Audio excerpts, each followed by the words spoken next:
magagawa kundi tiisin, sarilihin, sumunod at tanggapin lahat ng ito. Sabi nga nila, it is not a crime to feel weak and fragile. It is okay to shed tears and cry. Malakas ka naman, pero hindi sa lahat ng panahon malakas ka. Kailangan mo rin talaga mahalin ang sarili mo. Tumayo sa sarili mong mga paa at harapin mo. Kayanin mo ito ng ikaw mag-isa. Sabi nga nila, ang buhay ay parang gulong. Minsan nasa ibaba ka, pero dadating yung panahon na ikaw naman ang nasa itaas. Aayon din sa iyo ang panahon. Magdasal ka lang. Tatagan mo lang. Tiyagaan mo lang. Kilusan mo. Kaya mo yan. Lilipas din ang mga problema mo ngayon. Stay strong. Always be good. Dadating yung panahon na magiging alaala mo na lang yan. Huwag mo kakalimutan mga tao na kasama mo sa struggles mo. At mas lalo huwag mo sila kakalimutan pag dumating na yung panalo mo.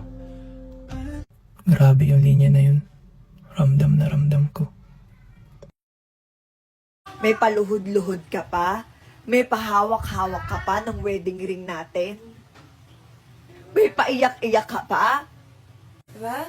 After mong gumawa ng kababuyan, gagawa-gawa ka ng video na ganyan, nakala mong sakit na sakit ka sa nangyayari sa buhay mo.